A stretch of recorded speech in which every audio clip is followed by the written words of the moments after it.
एक महिला नीलम साहू 26 वर्षीय महिला है, लखोली में रहती है, लखोली राजनांदगांव की निवासी है। वो मां नहीं बन पाने के कारण गर्भाशय का ऑपरेशन कराने के लिए इंदिरा आईवीएफ गई, जो रायपुर स्थित है। वहां जाने के बाद ऑपरेशन के दौरान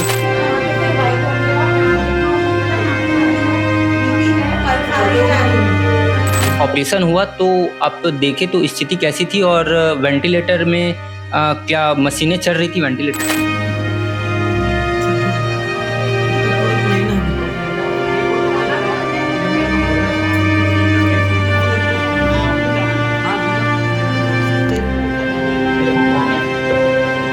हमारे साथ इतना बड़ा छल हुआ है, लेकिन हमारे साथ कोई पीछे खड़ा नहीं हुआ है अभी तक।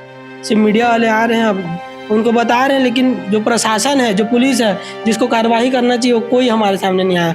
उस दिन ऑपरेशन से पहले मैं लगभग 9:30 बजे भाभी के साथ ऐसे मुस्कुराते एक सेल्फी लेते, मेरी भाभी पूरी स्वस्थ थी। किसी महिला के लिए माँ बनना एक बेहद सुखद अनुभव होता है, परंतु किसी कारण वह माँ नहीं बन पाती तो आईवीएफ का सहारा लेती है, डॉक्टरों का सहारा लेती है।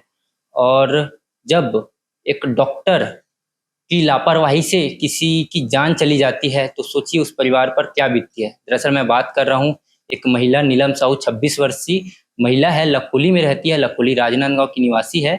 वो मां नहीं बन पाने के कारण गर्भाशय का ऑपरेशन कराने के लिए इंदिरा आईवीएफ गई, जो रायपुर स्थित है।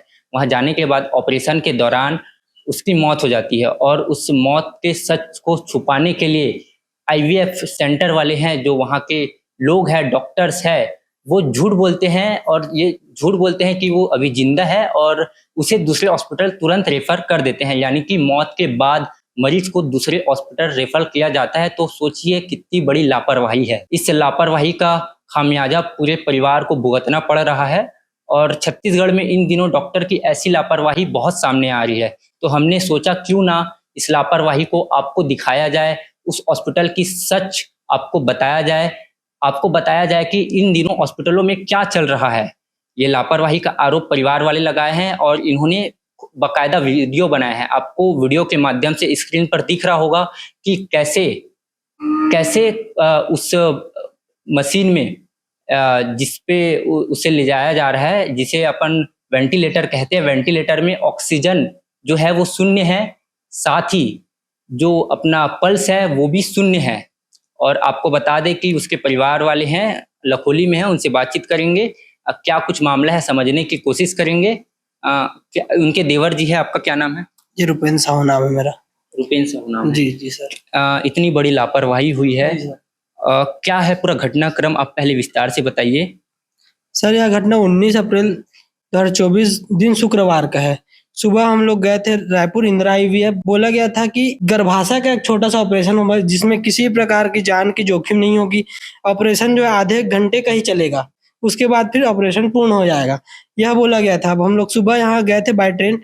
वहां जाने के बाद लगभग 10:30 बजे ऑपरेशन थिएटर में भाभी जी को ले गया था, नीलम साहू को, और हम लोग इंतजार कर रहे थे कि कब 11:30 बजेगा, फिर भाभी अंदर आएगी ऑपरेशन से।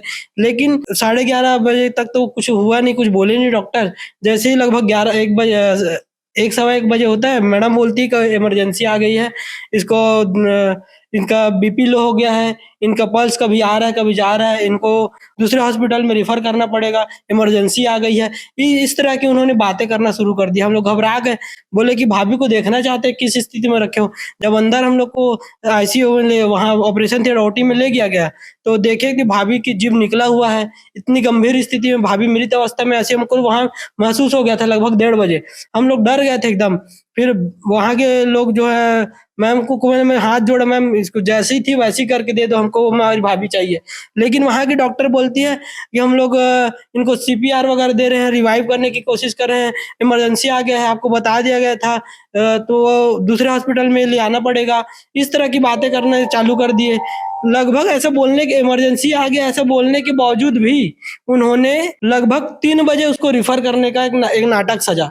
नाटक ये रचते समय उन्होंने जब ऐसे एम्बुलेंस में ले आने के लिए तैयारी कर रहे थे ना, बताया गया था कि रिफर कर रहे हैं। रिफर करने का कोई हमको बताया ही नहीं गया था। बस उन्होंने मन ही मन अपने से तय कर लिया। मैडम वहाँ की खुद एम्बुलेंस बुला देती है दूसरे हॉस्पिटल से, और हमारे उपस्थित रहने के बाद नीलम भाभी की माता वहाँ पर थी, उसको भी एम्बुलेंस में नहीं बैठाई, किसी को भी एम्बुलेंस में नहीं बैठाई। डॉक्टर खुद ही अपने से चले गए।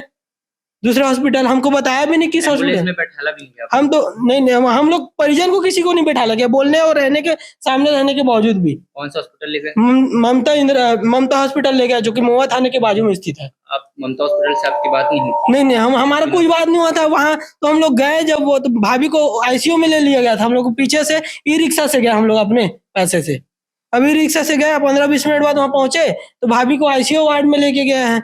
बोले कि किस स्थिति में आए हो, क्या रिपोर्ट है, क्या आवेदन क्या आपके लाए हो। तो वहाँ के डॉक्टर बोलते हैं कि कोई आवेदन लिखित नहीं है हमारे पास, बिना लिखित आवेदन के हम बस मैडम कॉल में बोली, इंदिरा आईवीएफ की जो मुख्य डॉक्टर नहीं है रश्मि दिलीप कुमार, वो मैडम उनको कॉल में बोली, हम रिफर ले लिया बिना किसी लिखित आवेदन के, किसी रिपोर्ट के। और फिर 5 बजे हमको वहाँ के जो डॉक्टर है ममता हॉस्पिटल के, वो बोलते हैं अपने कैबिन में बुलवा के कि नीलम साहू अब नहीं है, वो मृत हो चुकी है। तो फिर ऐसा बोला गया।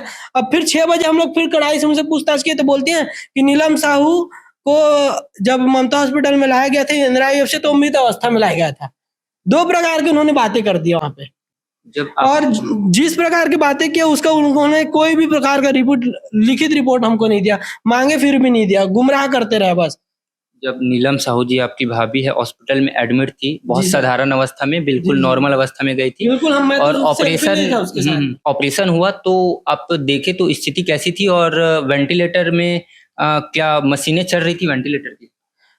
वेंटिलेटर की मशीनें जब आईसीयू वार्ड में हम लोग ऑपरेशन थिएटर वार्ड में जब ले गया था तो दिखाने के लिए, तो जब गए तो वहां पर ही भाभी जीभ निकला हुआ था, मूर्छित अवस्था में थी। और उनका जो कार्डियोग्राफ रहता है जिसमें हृदय स्पंदन निकलाया जाता है, वो पूरे 0-0 था, उसका लकीर पूरा सीधा था, उसमें किसी प्रकार का कोई हलचल नहीं हो रहा था। ऐसी स्थिति में जब देखे 1:30 बजे तो हम लोग ही घबरा गए थे। सुबह और जिस समय ऑपरेशन चालू हुआ जिसमें, तो उस समय उसी एक होटल में इंदिरा आईवीएफ पूरा सेंटर है, अकेला एक हॉस्पिटल नहीं है, बार और होटल के बीच में एक 2nd फ्लोर में इंदिरा आईवीएफ है। वहां ढोल नगाड़े बज रहे थे 11:30 बजे। वहां पे किसी जैन समाज का शादी हो रहा था होटल में, और उसी फ्लोर में हो रहा था। और ढोल नगाड़े बज रहे थे और ऐसा कोलाहल और शोरगुल के बीच हमारी भाभी का ऑपरेशन कर रहे थे वो लोग। लापरवाही से ऑपरेशन के चलते मेरी भाभी को मार डाले। क्या सेंटर वाले ने, आईवीएफ सेंटर वाले ने बताया था कि जान को जोखिम है? नहीं, ऐसा कोई भी आश्वासन नहीं दिया गया, ऐसा कुछ भी बात ही नहीं हुआ था कि रिस्क वाले होगा, जान की जोखिम होगी, या फिर बहुत टाइम तक ऐसा कुछ चलेगा, फिर रिफर करने की आवश्यकता ही पड़ सकती। किसी प्रकार का ऐसा कुछ भी हमको दावा किया ही नहीं गया था। बस ऐसा बताते थे हम लोग, वहाँ जो ब्रांड देने के लिए नहीं ले आते, हमारी भाभी को ले आते ही नहीं। क्यों जाती, रिस्क की बात करते क्यों ले आते हम लोग, उतना दूर नहीं ले आते ना। और वहां जाने के बाद इस प्रकार का चीज ऐसा सौंप रहे, क्या ही बोले। अब वहां पर उसके बाद हम लोग रिपोर्ट लेने के लिए गए, वापिस फाइल बनाते हैं ना, रिपोर्ट लेने के लिए जब गए तो रिपोर्ट ना दे करके बाउंसर बुला के रखे थे हम लोग को मरवाने के लिए। जो इंदिरा आईवीएफ सेंटर की जो मालकिन है ना रश्मि दिलीप कुमार, उसके द्वारा बाउंसर बुला कर रखे 4 ऐसे मोटे चौड़े। हम लोग को वहां घुसने नहीं दिया जा रहा था, रिपोर्ट भी नहीं दिया गया। 19 तारीख को उन्होंने ऑपरेशन में जो भी किया है, एक भी उसमें कंप्यूटर वाला कोई भी रिपोर्ट नहीं मिला हम लोग को। वहां का उस दिन का सिर्फ हमारे पास जो बिल पेमेंट किए थे उसका बस रसीद है, और जो भी फाइल में दिया गया है 19 तारीख से पहले जो चेकअप हुआ है उसी का बस है। कुछ भी रिपोर्ट नहीं दिया गया, दोनों हॉस्पिटल से नहीं दिया गया था। तो परिजनों का कहना है कि जब इनकी भाभी को वहां हॉस्पिटल में ऑपरेशन के बाद रखा गया तो उस दौरान ही मृत अवस्था में थी, लेकिन इनको घुमाया गया कि जिंदा है, दूसरे हॉस्पिटल में रेफर किया गया। साथ ही जब इन्होंने देखा, वीडियो बनाया, तो वीडियो में आपको साफ दिख रहा होगा कि हार्ट रेट 0 है, ऑक्सीजन 0 है। वहीं से पता चल गया था कि ये भाभी जो है वो गुजर चुकी है। फिर भी इस मौत को छुपाने का प्रयास किया गया हॉस्पिटल प्रबंधन के द्वारा, आईवीएफ रायपुर सेंटर के द्वारा। और अभी तक आपने एफआईआर को दर्ज कराई है, अधिकारियों से बातचीत की है, क्या बोले? ममता हॉस्पिटल जो कि महुआ थाने के बाजू में स्थित है उसी के अंतर्गत आता है। वहां भी उस दिन रात में सूचना दे दिए थे। और जो इंदिरा आईवीएफ सेंटर है देवेंद्र नगर थाना रायपुर पंडरी के अंतर्गत आता है, वहां भी सूचना दे दिए थे। लेकिन पुलिसों का कहना है कि जब तक इसमें स्वास्थ्य विभाग वाले मुख्य चिकित्सा अधिकारी जो सीएमएचओ विभाग है, जब तक कोई जांच करके रिपोर्ट नहीं देगा, पीएम का रिपोर्ट नहीं आएगा, हम लोग कुछ नहीं बोल सकते हैं, ऐसा बोल करके हमको टरका दिया गया है। कोई प्रकार का अभी तक कुछ भी हाथ नहीं लगा है। जैसे लगता है कि हमारे साथ इतना बड़ा छल हुआ है, लेकिन हमारे साथ कोई पीछे खड़ा नहीं हुआ है अभी तक। सिर्फ मीडिया वाले आ रहे हैं, अब उनको बता रहे हैं, लेकिन जो प्रशासन है, जो पुलिस है, जिसको कार्रवाई करना चाहिए, वो कोई हमारे सामने नहीं आया। उस दिन ऑपरेशन से पहले मैं लगभग 9:30 बजे भाभी के साथ ऐसे मुस्कुराते एक सेल्फी लेते, मेरी भाभी पूरी स्वस्थ थी। और उसको जब मैं देखा एक बजे तो क्या लगा, ऐसा लग रहा था मैं सपना देख रहा हूँ कि ये लोग इतना गड़बड़ कैसे कर डाले हैं। जी जी, और इनका आरोप है और कि नीलम साहू जी को बिना बताए दूसरे हॉस्पिटल में रेफर किया गया था और मृत अवस्था में रेफर किया गया था, और ये गंभीर लापरवाही है। और जरूर शासन प्रशासन से विशेष दरख्वास्त है कि इस पर एक्शन ले। और कुछ क्या मांग है, क्या कुछ कहना चाहेंगे? हमारा तो बस यही कहना है कि ये जो हुआ है किसी के साथ ना हो, वो इंदिरा आईवीएफ सेंटर पूरा बंद होना चाहिए, उनका मौत का व्यापार पूरा बंद होना चाहिए। और वो जो मैडम है मुख्य जो वहाँ की डॉक्टरनी है रश्मि दिलीप कुमार, उनका और उनके साथ जितने भी समस्त सम्मिलित उनके स्टाफ वाले हैं, सारे के सारे जो लाइसेंस उनका रद्द होना चाहिए और कुछ नहीं चाहिए। क्योंकि इन लोग के लोग तो हमारे जैसे गरीबों का प्राण तो बस ऐसी सामान्य बात है ना, वो तो किसी को भी ऐसे छल से मारते रहेंगे। तो चाहते हैं कि ऐसी चीजों को, ऐसे व्यापारियों को बंद करना चाहिए सीधा। हमको और कुछ नहीं चाहिए, बंद होना चाहिए, कार्यवाही होना चाहिए, सबको जेल की हवा खिलाना है और कुछ नहीं। हॉस्पिटल ने इस लापरवाही के बाद आप लोगों से, परिजनों से बात करने की कोशिश नहीं नहीं की? नहीं, कोई कोशिश नहीं किया गया। हमको मारने के लिए उल्टा वो लोग बाउंसर रखे थे, कहाँ से हमसे बात करेंगे वो लोग, क्योंकि कॉल नहीं ना कोई कुछ भी नहीं। जी जी हाँ, ये मामला 2 हफ्ता हो गया, 2 हफ्ते बाद 19 अप्रैल का है। 19 अप्रैल का है, लगभग 10-11 दिन हो गए जी होंगे। सर। और इसके बाद स्वास्थ्य मंत्री का कॉल आया था, आपने बताया, जैसे उन्होंने क्या आश्वासन दिया है? स्वास्थ्य मंत्री जो वहाँ के स्वास्थ्य अधिकारी है ना, स्वास्थ्य अधिकारी बस यही कहे हैं कि जांच करवाएंगे। स्वास्थ्य मंत्री का भी यही कहना है कि अभी तो आचार संहिता लगा हुआ है, थोड़ा समय बाद इसको देखेंगे, लेकिन अभी तक तो कुछ किया नहीं गया है। बस ऐसी चुनाव के जो माहौल बना हुआ है ऐसा बोल करके हमको टरका दिया गया। बस बाकी कुछ भी प्रकार का कोई एक्शन नहीं लिया जा रहा है उसके खिलाफ। हम लोग इतना शिकायत कर लिए, इतना कुछ बता दिए। वहाँ के कुछ इंचार्जों का कॉल आता है, जैसे महुआ थाने के कुछ छोटे सिपाही हैं, वहाँ के हवलदार, उनका कॉल आता है। उनका कहना है कि दोनों पक्षों को बैठाल के सेटलमेंट करवाएंगे, आप लोग आओ, ऐसा बोल करके उन्हें बार-बार कॉल करके परेशान करते हैं। इसके अलावा और कुछ हो ही नहीं रहा है। तो अब देखने वाली बात ये होगी, क्या ये भी मामला बाकी मामलों की जैसा दब जाएगा या शासन प्रशासन इस पर कार्रवाई करेगी?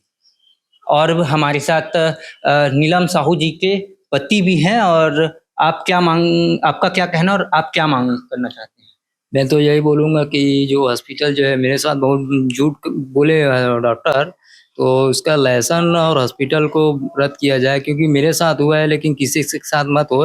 मैंने 2 से 3 बार मेरा बच्चा ऐसे खराब हुआ, तो एक छोटा सा करके मैं जैसा-जैसा बोले मैं वैसा-वैसा किया हूँ, लेकिन मेरे को ऐसा मालूम नहीं था कि ऐसा हो जाएगा करके। लेकिन जब मैं यहाँ से सुबह गया था तो नहा धो के बढ़िया पूजा पाठ करके गया था मैं यहाँ से।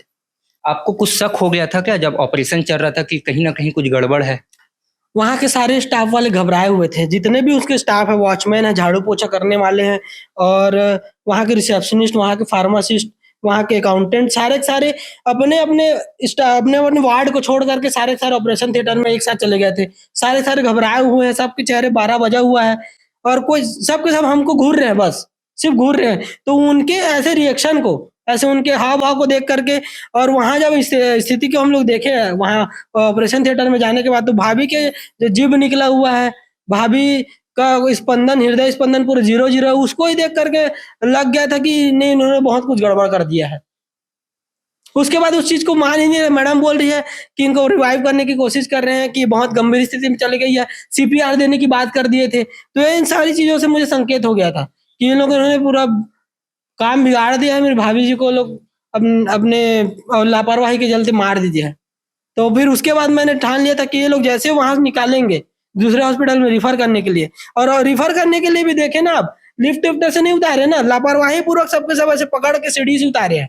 2 मंजिला से सीढ़ी से मेरी भाभी को ऐसी वो मृत अवस्था में उतारा गया है, और उतारते समय कई उनका ऑक्सीजन का पाइप, उनके जो कार्डियोग्राफ, सब पाइप इधर-उधर सब टूट गया है, सब गिर गया। उसको बाद में एम्बुलेंस में डालने के बाद फिर से जोड़ा गया है, सिर्फ दिखावे के लिए, सिर्फ दिखावे के लिए। बाकी मृत तो थी, वो तो उनको ही पता है और हमको भी पता है, लेकिन उस चीज़ को ताकि हमको शक ना हो, हमको बेवकूफ़ बना सके वो लोग, इसलिए क्या कर रहे थे कि एम्बुलेंस में डाले, उसके बाद फिर से उसके पाइप को फिर से जोड़ दिए, उसके माउथ से, उसके हृदय से फिर जोड़े। लेकिन वो तो बंद था, वो तो कोई स्थिति में स्पंदन था ही नहीं। सोचिए, वीडियो नहीं बनाता तो ये पूरा मामला दब जाता। हम लोग को पूरा बेवकूफ बना देते। वो तो वीडियो मेरे पास ऐसा है कि रह गया, जिसमें सबूत के माध्यम से उसको दिखा सकता हूँ आपको, और जिसके पास भी मैं न्याय के लिए गुहार लगाऊंगा उसको एक मेरे सबूत के लिए एक वीडियो दिखला सकता हूँ। वही रह गया है, अगर नहीं रहता तो वो तो अपने पूरा चालसाजी में पूरा कामयाब हो गए थे। जी, जी, हम दर्शकों को इनके द्वारा बनाए गए वीडियो को दिखाने का प्रयास करेंगे। और सोचिए कि लोगों की जान कितनी सस्ती हो गई है। हॉस्पिटल प्रबंधन करे लापरवाही और खामियाजा मरीज को भुगतना पड़ता है, परिजनों को भुगतना पड़ता है, खुद लापरवाही करते हैं और इस लापरवाही को छुपाने के लिए और दूसरी बड़ी गलती करते हैं ये कि परिजनों से ये झूठ बोला जाता है कि मरीज जो है वो जिंदा है, इसको दूसरे हॉस्पिटल रेफर करना पड़ेगा, और इनके अनुमति के बिना ही दूसरे हॉस्पिटल में रेफर कर दिया जाता है। इसको क्या होता है आगे कार्रवाई मामले में, ये देखने लायक बात होगी। हमारी तरफ से हम भरपूर प्रयास करने की कोशिश करेंगे, हॉस्पिटल प्रबंधन से बात करने की भी कोशिश करेंगे। वीडियो में बने रहने के लिए धन्यवाद। मैं योगेश।